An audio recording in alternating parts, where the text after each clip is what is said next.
देवराम शेठ, आज आपल्याला पुन्हा एकदा येरवड्याच्या तुरुंगापर्यंत रवानगी करण्याचा विषय आलाय, काय सांगाल, नक्की काय वाटतंय? मला त्याच्यावर बोलायचं नाही. माझ्या अन्याय झालाय.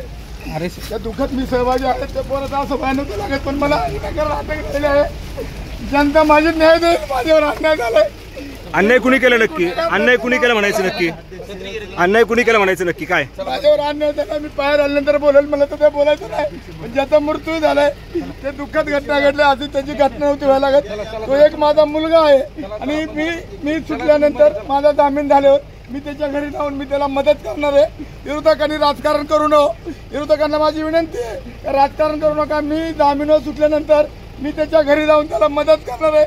परंतु मला या रोडापर्यंत जेल बघावं लागलं. याच्यामध्ये मी माझी जनता त्यांना जनता उत्तर देईल. जनता उत्तर देईल.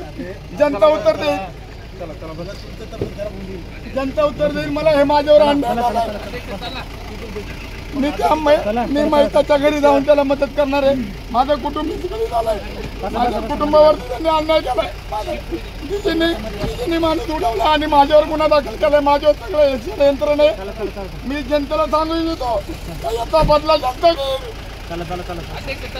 अध्यक्ष